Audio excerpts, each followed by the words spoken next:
What's up, YouTube? This is Too Raw for TV. All right, so man, it's been past the time to talk about this, man. And that is, we got to talk about Nikola Jokic. In particular, how he is shamelessly stat padding, among other things to talk about. But let's start with the shameless stat padding. Matter of fact, I've seen Jokic get credited for assists that shouldn't even exist. I've seen it. I've seen him get credited with assists that don't really exist. I've seen him dish it off to a teammate. The teammate goes into his offensive move, dribbles twice, pump fake, pull up, bucket, assist to Jokic. What the fuck is that? And nobody says anything. Now look, they started loosening the assists. What constitutes an assist? They started loosening that shit up, like honestly in the 80s, a little bit, definitely in the 90s, a little bit. But man, that's not an assist. And I've seen a couple of those. I'm not saying every night, but I've seen, I would say, one a night. I would say one a night that is very iffy. They don't sound like much, but remember, he's averaging 11 or 10 to 11. So that means something. But even with that, he's out there stat padding. The Nuggets are what, 10-8? 10-8 this year, right? So they're 6th in offensive rating, 5th in points per game. But the defense is taking a big hit. The championship year, I think they were top 10, top 15 in defensive rating. I think they were 10th or 11th. This year, they're 19th. They're 24th in points given up. So they're the bottom in they're the bottom 6 in points yielded, and only 19th out of 30 in defensive rating. So this is clearly not the same Nuggets team. Part of it has to do with the fact that they've lost a lot of pieces. You know what I'm saying? They lost, what was the guy named? Doodoo Brown. They lost him a couple of years ago. They lost KCP. They lost some other pieces, right? But you know, he always got all the credit. Jokic, when they were winning, Jokic would get all the credit. Now that they're not winning at the same capacity, not as dominant, now people want to blame Jamal Murray.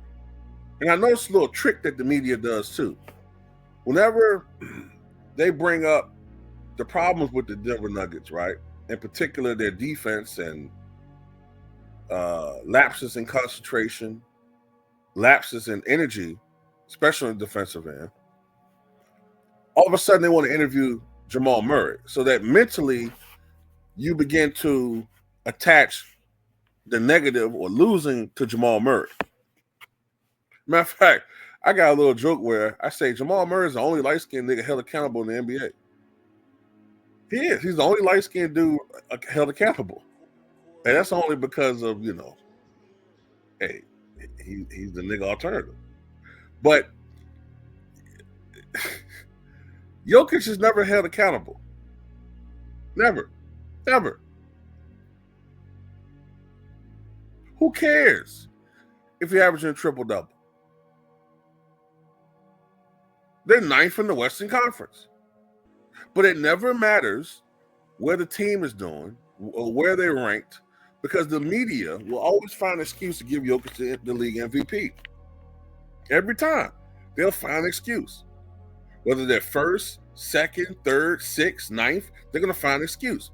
I remember a couple of years ago, Jokic won the MVP, being the 6th seed.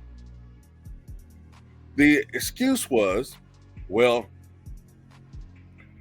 I mean, despite injuries, Jokic is leading this team,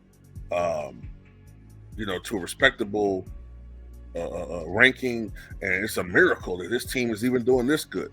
Meanwhile, when Russell Westbrook won the MVP in 2017, much of the media said he didn't deserve it because they're the 6th seed. Never mind the fact that they just lost freaking Kevin Durant, and you guys said it was only going to win 30 games, and they wound up winning 46, I think, 46 or 47. Never mind that his best teammate was Victor Oladipo, whatever his name was. Never mind that. Never mind the fact that outside of Oladipo, that he didn't really have much offensive talent surrounding him. Nothing like Jokic. He didn't have anything like a Jamal Murray on the squad, who Denver Nugget fans never give credit for, never give credit to, never show appreciation for. Never. Same dude that in 2023 Western Conference Finals averaged over 30 points a game. But then you got clowns like Scapegoating who will say Jokic ain't got nobody on his team. Or when things don't go right, they go blame Jamal Murray and everybody else. Anybody on the team that got, big lips, that's who they blame. Pretty sure there's people out there right now blaming Russell Westbrook. Because that's what some of his fans do. Some of Jokic fans are disgusted. They are. I tried to look at the comments because I'm trying not to get in my feelings. Because some of them dudes, you know what I'm saying? That's what happens. Some of these dudes, man, they be saying some ish, man, and then my pro-black mode pops in, man. So I'm trying to look at that stuff. But at the end of the day, Jokic still needs to be called out for his stat padding. Because we call out LeBron James for it. We bang on him. I called out when when Giannis was doing it last year, especially. Going out there purposely stat padding. Even Russ has done it on occasion. Even though I think he tends to get his triple-doubles more in the flow of the game. But y'all said he was stealing rebounds from Steven Adams. Even though Steven Adams was averaging more rebounds per game playing with Russ than he has since then.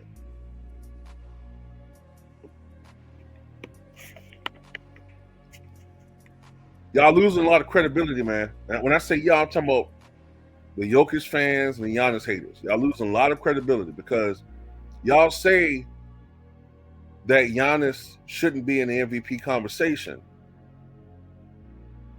because the Bucks are only 10-9. Never mind that they were 2-8. They're only 10-9.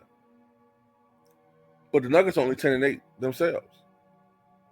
But somehow Joker is firmly entrenched as the number one player in the league.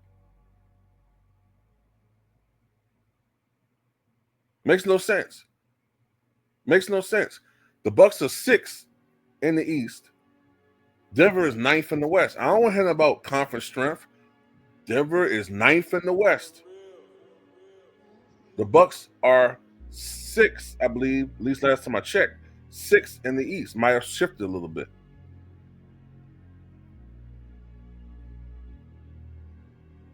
Right now, Giannis is averaging about 33 points a night, 61% shooter, 12 rebounds, 4 or 5 assists a night. I mean, he's carrying the Bucks. Chris Middleton is doing whatever the hell he doing. I don't know why he's just sitting there. I'm telling you, I'm so sick of these dudes, man. He's been medically cleared to play for 2 weeks. And he just sitting on the bench. Well, looking like Bucky, Screwy Squirrel and shit. Just ain't ready yet. No, I ain't ready yet.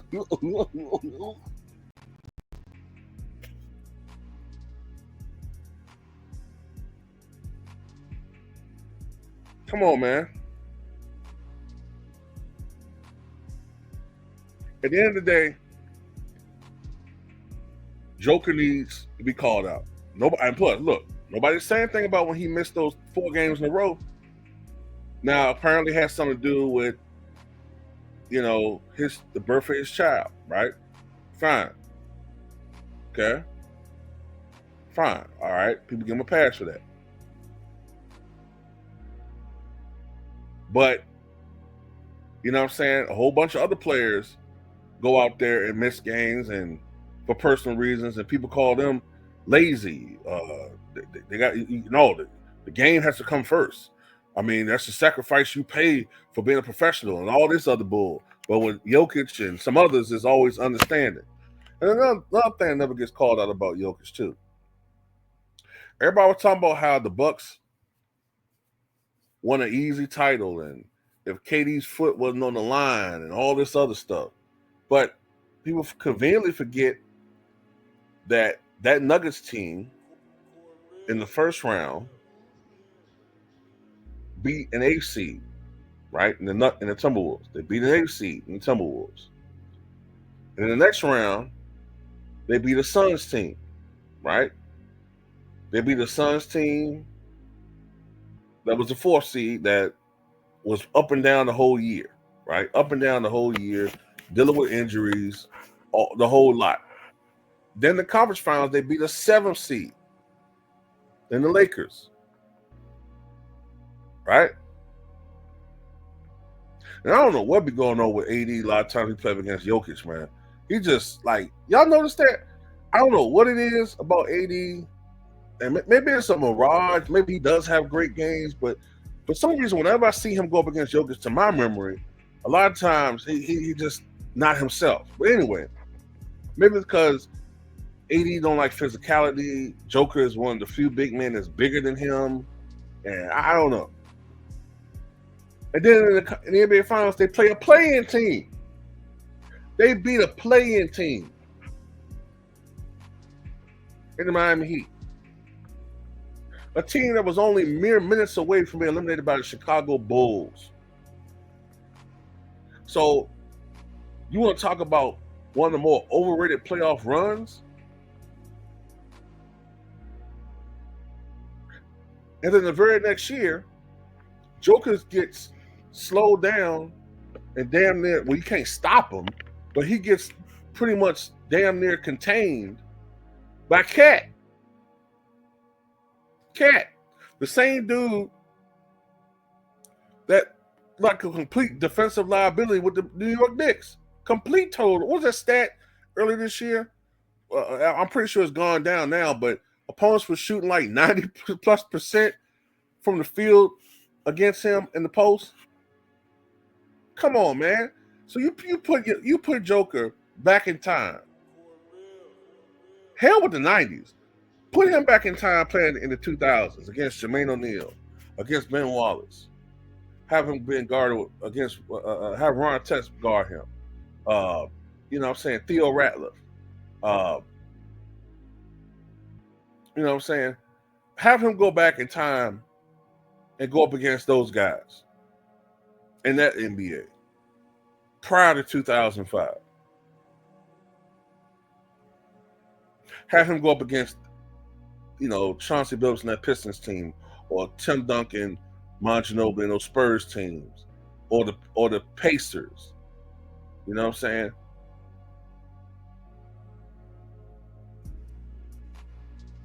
In my opinion, to be honest with you, I don't ever want to disparage Joker. You know what I'm saying? Like, as far as saying that he's not a great player. But I tell you one thing, his absolute disgraceful defense would be called out much more back then. I don't know what's going on, bro. But everybody keeps talking about how the media is so much more diverse. But it's been terrible. Because I think what's happened is these guys who are with BSPN or Fake Sports or just in general, they feel so grateful to have these opportunities that they don't want to rock the boat. You know what I'm saying? Like, they feel beholden to keep those jobs and to keep those checks going up. They feel like they have to bang on their own kind. They got to bang on their own kind and be indifferent to the struggles of other athletes. They'll say the bare minimum. Whereas in the past, those sports writers, yeah, they were all white for the most part. That's true. But they didn't feel like they were beholden to any man. They feel like they earned what they got. Whereas these guys feel like they were given something, so they feel obligated to do the bidding of their quote-unquote masters. That's how I look at it. And Stephen A. Smith is the worst.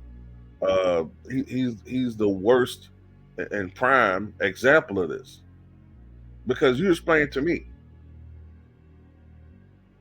I remember the media going off on Bill Laimbeer, calling him a thug and a goon. When last time you seen a white man be called a thug? He was the poster child for being a thug in the NBA. And everybody used to go off on him. I remember the media went in on Pete Rose. He was public enemy number one. They don't do that today. You got a guy right now in boxing. Two guys. One guy who used performance-enhancing drugs to beat somebody, and he got not just defenders, but he got people that don't look like him defending him. And not only that, the dude went on an absolute disgusting rant about everybody, and these guys defend him worse. Then another guy in boxing has been accused multiple times of assaulting women, and he has his defenders. I swear, man, this is the weirdo era, the self-loathing, self-hating era. But anyway, I went off topic with that one. But yeah, man, Jokic is stat padding his ass off. You know what I'm saying? These numbers are inflated, and they don't mean much. And stop blaming Jamal Murray for everything, man. That's what y'all do. Y'all becoming just as bad. Matter of fact, I predict that once we're finally rid of LeBron James, they're gonna be the new fan base people gonna dislike. But anyway, that's all I got to say about it, man.